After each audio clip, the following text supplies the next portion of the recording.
r/ask Reddit. People who cater to the super rich. What things have you seen? I'm a driving instructor and one group rented the track to drive their supercars for the day. At the end of the day they all partnered up and got into the cars to leave. After they were gone we realized that they had forgotten their Lamborghini Aventador at the track. That was the tip. One of the few times I'd be happy with just the tip. Family friends were having marital issues. Their marriage counselor figured out a lot of their problems were overcooking meals. The counselor reminded them that they are rich and can just cater all their meals, and it would be cheaper than getting a divorce. They listened to the counselor and now are happily married again. Aren't you guys like, fabulously wealthy? Oh yeah, we'd completely forgotten about that. This is some real curb your enthusiasm shit. Client was a mega millionaire in the 60s, so even richer when I met him. He'd ride the bus to the office to have free coffee every day. Edit. He was the founder of a company that had its name emblazoned on shipping containers being transported via big rig trucks in the States, but also international shipping and logistics. Came into financial offices daily for the free coffee. Didn't even talk about his finances, just for the coffee, and then would skedaddle. He probably grew up in the 30s and knew to be defensive with his money. Rolled up quarters in your fist. A woman who owned a small private jet business told me one time someone paid them to fly their dog, by itself, to NY for about $45,000 for some training. No other passengers. It's silly to imagine an untrained doggo trying to manage at the baggage claim. I've had co-workers, in aviation, fly across the country for a lobster roll and coffee beans. The trip there and back probably cost $60K minimum. Unreal. Private aviation is unreal. Let's say you fly from New York to South Florida, open bracket, about 3 hours, give or take a bit. That's 6 hours round trip. Private jets can range from a few thousand an hour to $15K plus. Our company has larger planes, so let's say $8K HR. Round trip travel is $48,000. Just airfare. That is more than a lot of people make in a year, and these folks are spending that on airfare. Private aviation has gone gangbusters since Trump's tax cuts. Good to know it helped some people. Old high school teacher of mine is an extremely successful private tutor and does a lot of work in the wealthy neighborhoods in the area. He told us once he was tutoring a kid and helped him get prepared and pass his college level physics class, and at the end of their last session the kid told him to wait there and went into his dad's office and came out with his payment and an extra $1,000. My teacher tried to deny it, saying it was too much, but the kid said his dad asked him to give a tip. I used to deliver pizza and this big ass house was ordering 4-5 pizza every Sunday. The lady, a worker at this house, was giving $100 tip. The first time, when I tried to refuse it, she told me the master of the house insists on tipping $100 to the pizza guys. I tipped a pizza guy $100 once for bringing me a corkscrew. Not rich, just drunk. I live near a company that builds yachts. One day there was an odd looking yacht. A crew member explained to me that was a shadow yacht. You see, when you get hyper rich and have multiple yachts, you wouldn't want to ruin the aesthetic of your nice yachts with jet skis and helicopters. Nor would you want your crew to sleep on the nice yacht. So you buy a shadow yacht to store your toys and to house your crew. This shadow yacht follows your fleet of nice yachts around. I was hoping shadow yacht meant it used stealth technology or fought the pirates. I'm disappointed. I'm sure there's an even chance that at least one billionaire has outfitted his yacht to fight pirates and tried to lure them into attacking. When rich people want to buy a Jaguar in the UK, they get assigned a special salesperson who is incredibly knowledgeable. They meet in a special fancy office, and special arrangements can be made. This was my friend Chris' job. He had access to things that a normal Jaguar salesperson wouldn't have. Like he could ring up the manager of the factory for special requests level of access. Well, a Saudi price wanted to buy this new Jaguar that had been released. So they met up and spent a full day specing the Jaguar out. I believe the final price was something like $125K for the vehicle. Then came the decision for color. At the time the factory had 16 different color choices for this model. The prince asked if he could sleep on it as it was getting late and almost time for dinner/prayer. My friend Chris says of course, and they set a time to meet the new morning. The next morning the Saudi price is like I figured out an acceptable solution to my color dilemma, to which Chris goes, and what would that be? The Saudi prince goes, I'll order one of each color, and my friend Chris is like, oh well of course.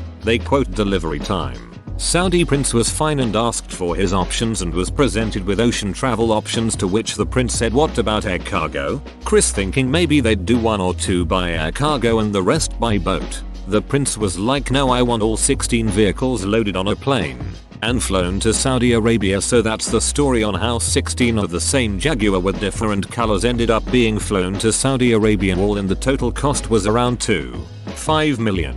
Please note the prices should be pound symbol, not dollar sign. It's weird that when your story mentioned $125,000 for the car, I was like, that's pretty expensive. But when you said $2.5 million for all 16 to be purchased and to get to Saudi Arabia, I thought, that's not bad at all. I thought the same thing. Was expecting a higher number. I feel like Jaguar didn't appropriately apply the I'm too rich for my own good tax. I became personal friends with my boss and his wife. Super nice people. The wife turned out to be an heiress and would buy me whatever I mentioned. Like in passing during a conversation.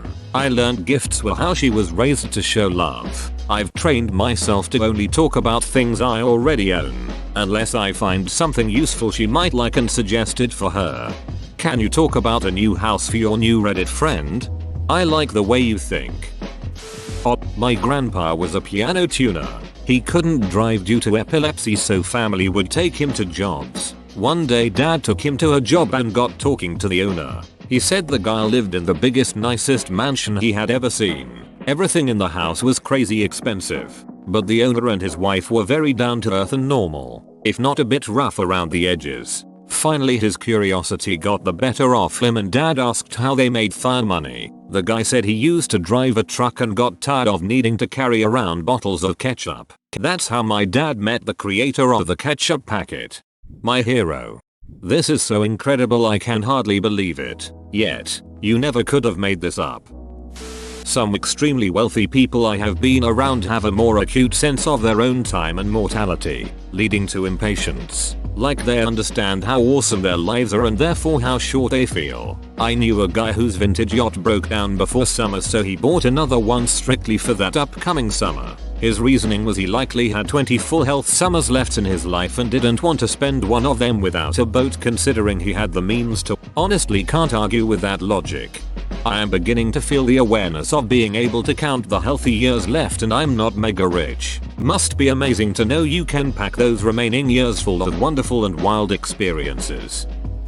My great uncle was very well off. He did not have a guest house. It was a guest mansion, separate from his mansion, in case his kids dropped by. This does not include the Olympic-sized indoor pool. That was a separate building. He bought a cannon. He used it to shoot the mountain behind his house. He shot brand new special bowling balls out of it. They cost $100 per ball. Edit. I'm not sure of the actual size of the pool, but it was definitely bigger than most community pools. But if you want to see the cannon in action, Nitro Circus came by and shot a car with it in one of their episodes. I didn't expect this comment to explode, so I didn't mention the human slingshot. There have been a few viral videos made about it. Used it to shoot the mountain. I don't know why this made me nearly black out laughing so hard. Edit. That edit. I saw that ep. That thing's a beast. Sometimes you need to remind the mountains that we fight back. Was invited to a Christmas dinner while I lived in Seoul by an extremely wealthy Korean family. Very nice family, but I think in hindsight they wanted to show their friends that they had foreign friends like me. Wife had everything catered and the home professionally decorated. It felt like we were in a department store. Multiple Christmas trees, a working train set, staff handing out appetizers on plates, etc. It looked like she studied Christmas movies from the USA and copied everything. Dinner is served on a comically long table with 2 huge oven roasted turkeys and all of the trimmings. They looked perfect. I was later told that Koreans don't like turkey and were just for decoration. They would be thrown out later. We ate Korean food. The family said I could take a turkey home and that the caterer would drop it off with anything else I wanted. Oh hell yeah. Did you take the turkey home? I really hope they did. I can't believe there's people out there pineappling whole ass turkeys for their parties. I worked at a resort and marina that dealt with high-end boats. From mega yachts to brand new cigarette boats. Always assume the quiet dude with the stained shirt is the owner of the performance boat. Never expect tips from mega yachts. The most narcissistic guests were always surgeons. The angriest guests were lawyers. Open bracket. No offense to attorneys. I am one. The richest were in construction and commercial real estate. The best tippers were guys entertaining their side pieces on their boats when you know they're actual wives. So Dr. Strange being an a-hole before the accident was a pretty realistic portrayal. A. Fits better with a cardiothoracic or orthopedic spine surgeon. Those are more god-complexy. The neurosurgeons I've met are always more spectrumy than narcissistic. Keith Urban tipped me $7 on a $4 shake and left the keys to his Bentley at the store, but he came back and got them.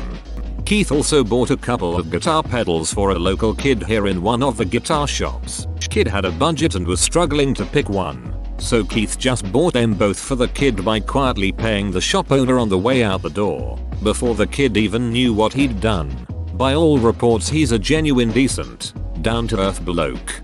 Shaq used to come into my guitar store every once in a while to buy DJ equipment, and it was not uncommon for him to point at a kid playing a nice guitar and say, "I wanna pay for that, too." Have been working for the super rich for some time. Craziest thing I've seen. Brand new 90-meter multi-million-pound GBP yacht was built in Netherlands. Maiden voyage to Antibes in France. Owner came on board and left after a few hours. Next week we get sent to Genoa, Italy, where all the bathrooms on board were ripped out and upgraded. That doesn't sound like a big deal, but I'm talking about brand new marble sinks, showers, floors and lobbies all crowbarred out, chucked in skips. Tons of brand new polished marble binned. New marble colors and patterns arrived in the weeks following. There's feed me money, there's duck you money, and there's it's not even a thought money. I used to work for an Arab billionaire's son. A daddy's money guy. Terrible garbage human being. Once saw him spend $16,000 on a wallet. Was a fancy one with little gold spikes on it and stuff. He had shoes with gold on them. I remember one year for his birthday he received like 30 plus cakes. Big fancy cakes, and he told us to leave them on the floor in the hallway outside his room. We walked by those cakes every day for 2 weeks waiting for instruction. After the 2 weeks we were told to throw them away. My college roommate was from a pretty wealthy family in Thailand, but his friend was from the 8th richest family in Thailand. One day I was sitting on the couch exhausted after working a 14-hour shift when they came in giggling about how the guy just bought a $9,000 jacket. I'll never forget that feeling.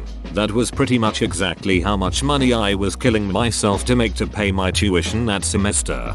One of my friend's parents won a $50 million lottery. We used to work together, and the few years we knew each other before that happened, so they know of the struggle of spending most of your days working in food service to earn a few grand a month. Fortunately they haven't changed as a person, so I still like spending time with them. But it was hard to watch someone I used to be in the same boat spend more money than I make in 2 months on a bag last time we went shopping.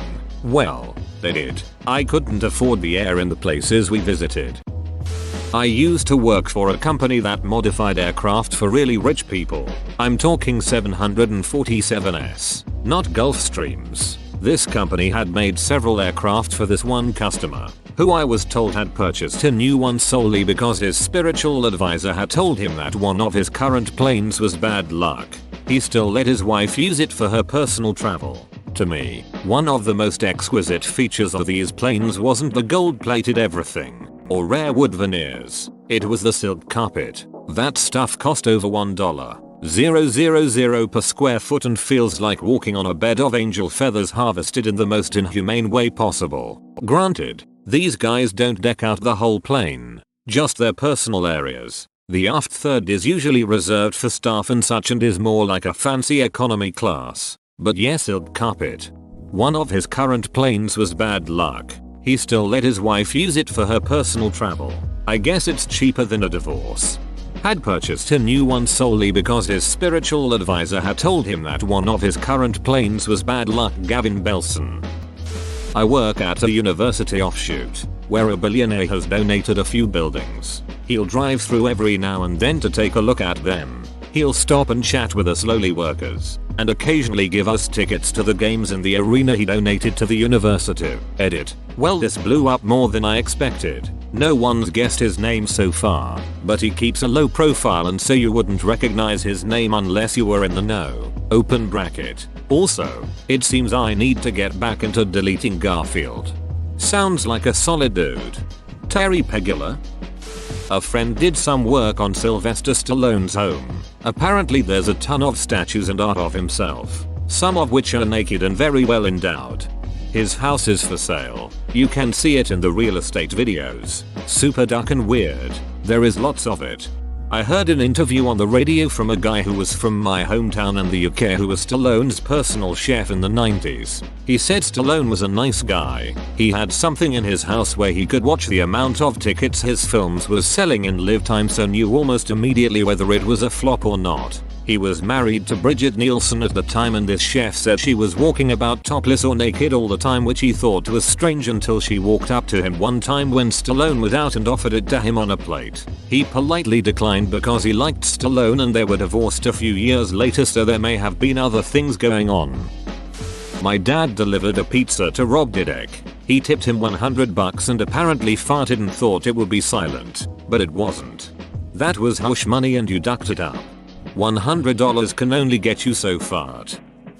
Some kids have whole plans and strategies they practice to prevent being kidnapped or harmed by crazy stalkers. One kid I worked with was the kid of a big Hollywood player, and people would stalk the kid in an attempt to get to the parent. So this nut job wielding a screenplay broken and cornered the kid. Here I am thinking I am going to have to throw myself physically between them, but the kid dove into a nearby dog kennel and locked themselves in. He couldn't get out, but the nut job couldn't get in either. So the nut job just threw the screenplay at him into the kennel. Meanwhile, I had called the cops. I was so impressed by the kid's quick thinking and asked how he got the idea. But he said that he always keeps an eye out for a way to escape.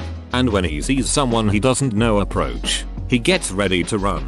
I felt awful that this kid had to live like that. If I hadn't seen it happen myself, I would have thought it was just paranoia. Yep, my parents know a guy who was an ambassador to a few developing countries when his kids were growing up, and the kids were all trained in what to do if they were kidnapped. The youngest, who was 7-8 years old, was apparently the only kid in his class at school who hadn't been kidnapped. Ducking crazies. Some kids just get security details. My relative's kid wants to ride the bus and the subway because he doesn't like standing out, but he gets recognized in the streets sometimes despite not being a celebrity of any sort, just because of his association to his parents. They constantly worry for him, so he rarely gets to move about on his own. I used to pet sit. I remember a rich person asking me to pet sit their cat. There was a lot of TVs in almost every room. The weirdest was the bathroom. Sorry, cat bathroom. There was a TV playing cat cartoons, an overly fancy litter box and paintings of cats. I grew and ducking tea. I would do the same thing if I were disgustingly rich. My boy Dobby is my rock. He gets a gilded room to throw down some fat logs. Tell me about the overly fancy litter box.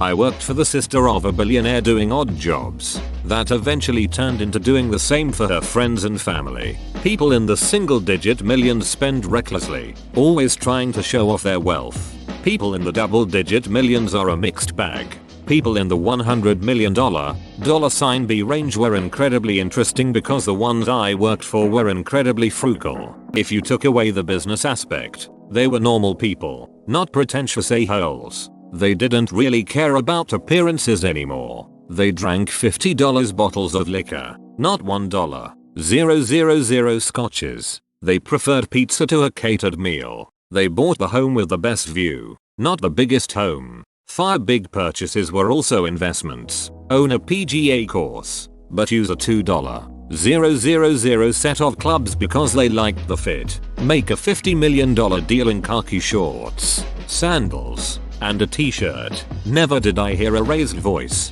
Every request was prefaced with please, and often thanked genuinely. I was incredibly shocked. Not the demeanor I anticipated. That leads me to the most common thing I saw. Terrible kids. Just absolute abominations of people. Terrible, demanding, and not worthy of the empires their parents built. Whoa, you made it to the end? You're a ducking beast. I'll cut you a deal. Smash like and subscribe for more curated content, bruh. It's free and that's a great price.